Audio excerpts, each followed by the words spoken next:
Bonjour à tous et bienvenue dans le 12h45. Voici les titres à développer.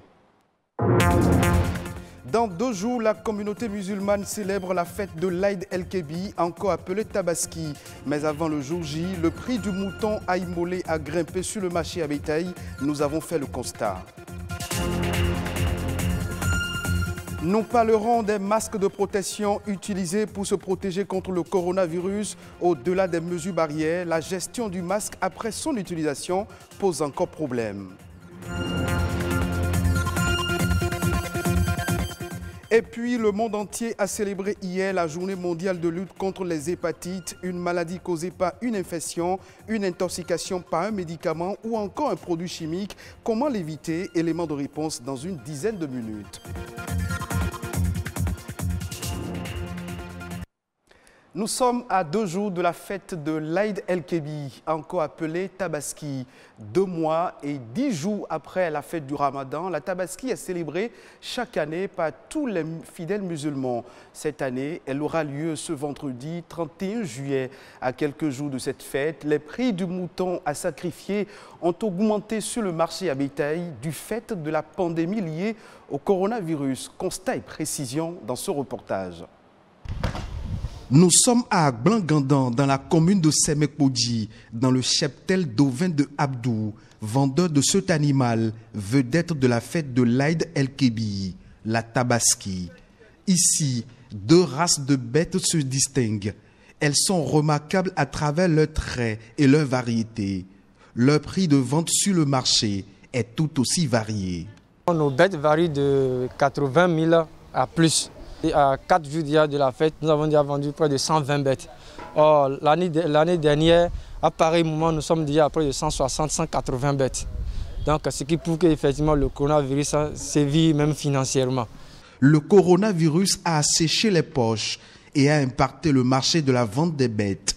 Néanmoins, ce fidèle musulman est venu s'approvisionner pour honorer le rituel du sacrifice du mouton, le jour de l'Aïd el-Kébi. Après quelques minutes d'échange, il prend la juste mesure de la situation. Aïmon constate que le prix de la vente du mouton a grimpé. Pour une petite bête, vous avez au minimum 100. Comparativement aux autres années où déjà avec 50, 60, 70, vous pouvez avoir une petite bête. Et quand vous voulez avoir une grosse bête, c'est au-delà de 200, voire 300 000. En dépit de la cherté des bêtes, Aïmon ne se laisse pas gagner par le découragement. Il a fini par choisir 2 moutons en fonction de sa bourse pour un montant de 300 000 francs CFA. Moi, j'ai pris 2 bêtes. J'ai pris 2 grosses, une grosse et une moyenne. Et dans la tranche moyenne est au moins de 100, 130, 150 000. Bonne affaire, certes, pour Abdou, mais tout comme Aïmon, beaucoup d'autres fidèles musulmans jugent le prix du mouton exorbitant sur le marché. À Djeregbé, par exemple, les moutons sont un peu plus chers. À Porto-Novo, c'est cher. À Zongo aussi, c'est cher. Parce que les revendeurs vont prendre à Zé et ils ramènent à Zongo, à Djeregbé et à Porto-Novo. Avis partagé par ce chef religieux de la communauté musulmane qui a constaté lui aussi que les prix du mouton ont augmenté sur le site du nouveau marché à bétail en construction à Zé, dans l'Atlantique. Nous avons constaté que ceux qui amènent des moutons là ne viennent pas. Le mouton qu'on avait payé l'année passée à 100 000 et cette année on nous a dit 250 000, 200 000. Mais je profite de l'occasion pour expliquer aux fidèles musulmans que ce n'est pas une obligation de tuer le mouton si tu n'as pas de moyens. Ne pas avoir les moyens financiers pour s'acheter une bête à l'occasion de l'Aïd el-Kébi n'est pas une obligation selon le Saint-Coran. La Tabaski n'est pas destinée seulement à offrir des sacrifices. C'est aussi l'occasion pour toute la communauté musulmane de partager des moments de joie en famille, d'exprimer leur générosité et leur gratitude envers Allah. Cette année, la fête a lieu ce vendredi 31 juillet 2020. Si les prix des moutons ont augmenté sur le marché du fait du coronavirus, le port du masque chirurgical reste l'une des barrières pour se protéger contre la pandémie du virus. Ce dispositif biomédical permet de faire écran au virus et de se protéger d'une éventuelle contamination à la Covid-19. Vous le savez et vous y êtes habitué déjà, le port du masque est aujourd'hui obligatoire. Toutefois, on s'interroge sur l'usage qu'on devrait en faire après l'avoir utilisé. Rodrigue Babaguito s'est intéressé à la gestion du masque après son utilisation. Voici son reportage. Sans masque et gants de protection, voilà l'exercice auquel se livre chaque jour Florentin. Depuis le début de la pandémie du coronavirus, difficile de ne pas retrouver des déchets d'un type particulier, des masques déjà utilisés. À notre arrivée, la trouvaille est bien négligeable après le tri d'un tricycle d'ordures, une taille bien surprenante pour ses collègues et lui. La quantité habituelle est bien plus importante.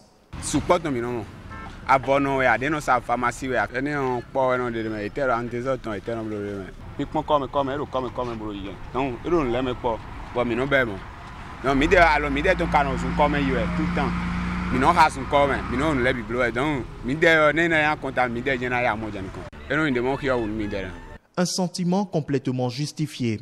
Le port des masques de protection contre le coronavirus fait naître aujourd'hui un autre problème, celui de leur gestion après utilisation. Les masques à usage limité, vous savez, par jour, chaque personne doit utiliser 3, vu le nombre que nous sommes, etc. Nous risquons vraiment de polluer le sol, nous risquons de polluer notre environnement immédiat et ceci peut se retourner contre nous. Donc on doit pouvoir rapidement trouver un mécanisme de gestion de ces déchets-là afin de le mettre hors d'état de nuire pour qu'il ne constitue pas un danger pour notre cadre de vie, pour notre environnement. À travers un communiqué en date du 16 avril dernier, le gouvernement, par le biais de son ministre du cadre de vie, interdit de jeter après usage les masques dans les rues, les caniveaux, les latrines ou tout autre lieu non approprié et préconise de jeter impérativement à la poubelle les masques, cache-nez ou bavettes. Pour ce médecin, une solution pourrait bien être plus radicale afin d'empêcher la pollution et la contamination. Le masque constitue un déchet biomédical dans ce contexte. Tout ce qui est déchet biomédical ne se gère pas comme les déchets ordinaires. Le masque qui a déjà été utilisé est donc supposé être déjà contaminé. Il faut l'incinérer, sinon il va se retrouver dans la main des inconscients, des naïfs, surtout les enfants, et constituer encore une source de propagation de la maladie. Jeter à la poubelle, les ramasseurs des déchets vont encore les récupérer, et c'est possible, les utiliser, les réutiliser, ce qui encore constitue une exposition pour ces personnes-là. Les masques réutilisables doivent quant à eux être décontaminés à la fin de la journée et mis dans une solution d'eau de javel ou une solution chlorée durant 1 heure de temps au moins avant lavage au savon et séchage au soleil. Les masques, outils de protection ou armes dangereuses, seule l'utilisation qu'en fait le citoyen le définit. Nous restons toujours dans l'actualité liée au coronavirus, mais cette fois-ci au Maroc. Le pays impose depuis le 27 juillet 2020 des nouvelles mesures de confinement face à la propagation de la Covid-19. Un cordon sanitaire est mis en place autour de 8 grandes villes du pays jusqu'à nouvel ordre. Le pays enregistre une accélération des contaminations depuis 4 jours avec 2000 cas supplémentaires officiellement recensés. Et l'inquiétude des autorités est de voir une explosion des cas pendant la fête de l'Aïd el-Kébir. Retour au Bénin pour parler de l'hépatite. Ne vous y méprenez pas, le nombre de décès imputables à l'hépatite a augmenté de 22% depuis les années 2000 dans le monde entier. Les hépatites se regroupent en 2 grandes catégories. Il y a les hépatites virales, les virus de l'hépatite A, B et C qui engendrent environ 90% des cas d'hépatite aiguë. Il y a aussi les virus de l'hépatite D, E et G qui sont aussi responsables des hépatites. Martin Sopon, médecin hépato-gastro-entérologue, met ici l'accent sur la nécessité de se faire dépister à temps. On l'écoute. Il faut dire que le virus de l'hépatite B se retrouve dans la plupart des liquides biologiques, notamment le sang, la sueur, la salive, les urines et tout. Mais la transmission, la contamination par ce virus, par les voies, la salive, le fait d'échanger, de s'amouracher, ça ne donne pas le virus. On n'est pas contaminé par ces voies. Et c'est rare, c'est exceptionnel que ça se passe de cette manière. Pour que ça se réalise, il faudrait que le sujet contact ait des lésions muqueuses, donc des plaies buccales et tout, et que la salive du sujet infecté se projette dans la plaie de l'autre pour que la contamination se réalise. Mais je tiens à préciser que si ça se réalise par cette voie, c'est déjà des sujets adultes. Parce qu'il faut savoir que l'évolution de l'infection dépend du moment de la contamination. Pour s'embrasser, s'amouracher ou aller à l'acte sexuel, il faut être adulte. Donc, pour être contaminé à ce niveau, il n'y a pas de problème. Vous allez faire une infection aiguë qui va se guérir spontanément.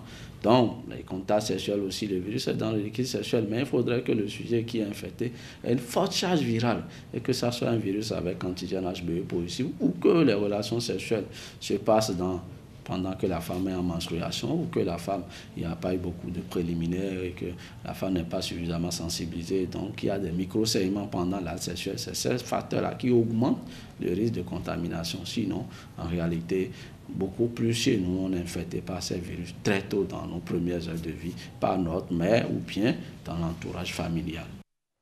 En est-elle l'actualité au Togo? Le soja, l'ananas et bien d'autres produits locaux sont en passe d'être inscrits au premier rang des exportations. Leur promotion est presque devenue une stratégie gagnante et le Togo peut targuer d'être un pays où la production agricole est basée sur le bio. Les précisions dans ce reportage. Ananas et soja, des produits agricoles qui font sensation au Togo et même au-delà des frontières nationales. Leur volume d'exportation vers les pays de l'Union européenne a connu une hausse de 102% entre 2018 et 2019. De 22 000 tonnes, il est passé à 45 000 tonnes en 2019. Un an plus tôt, le Togo était reconnu premier pays exportateur de l'espace CEDEAO vers les pays de l'Union européenne. Sur le continent, il occupe la deuxième place derrière l'Égypte et 14e au niveau mondial avec une palme d'or pour les exportations de soja. Elles sont évaluées à 42 300 tonnes en 2019 contre 19 700 tonnes en 2018. De plus, le pays privilégie un mode de production agricole exempt de produits chimiques, les pesticides, les engrais de synthèse ou les organismes génétiquement modifiés. Les producteurs et les pouvoirs publics se serrent les coudes pour faire une agriculture biologique, et ce, malgré les contraintes saisonnières et les difficultés liées au financement. Conséquence, les populations peuvent avoir accès à une alimentation de qualité. Les secteurs de l'artisanat, de l'industrie textile, de la production animale et halieutique ne manquent pas non plus d'ingéniosité, ce qui renforce l'entrepreneuriat local et crée de la richesse. La superficie dédiée à l'agriculture bio, par exemple, est de plus de 40 000 hectares avec une prédilection pour le soja et l'ananas. Elle emploie plus de 36 000 personnes. C'est dire que ces produits locaux aujourd'hui peuvent être estimés à la même valeur que ceux importés. Une ambition qui trouve son explication à travers la mise en place des conditions très favorables à l'entrepreneuriat des jeunes. On pourra mentionner entre autres la réservation du quota de 25% des marchés publics aux jeunes et aux femmes entrepreneurs, l'assouplissement des conditions fiscales et création des mécanismes de soutien, de financement et d'orientation, des céréales, des produits cosmétiques, des boissons à base de fruits locaux, des épices et des fusions de thé. Le Made in Togo offre de plus en plus une assiette assez large, de quoi susciter le consommé produit togolais. Selon un rapport de la Banque mondiale, la Côte d'Ivoire pourrait être le plus grand bénéficiaire de la zone de libre-échange continentale africaine, ZLECAf, avec une augmentation de 14% de ses revenus devant les pays comme le Nigeria ou l'Afrique du Sud.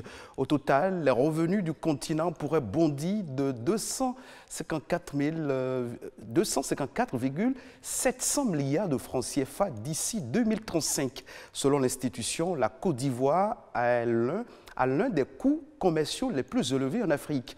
Les deux plus grosses continents, les économies du continent, à savoir le Nigeria et l'Afrique du Sud, ne devraient pas voir leurs revenus augmenter de 4%. Les exportations intracontinentales devraient bondir de 81%, tandis que celles vers les pays non africains augmenteraient de 19%. Ainsi prend fin cette session d'information. Merci de votre fidélité. Vous pourrez retrouver ce journal sur le site de l'ORTB, www.ortb.bj.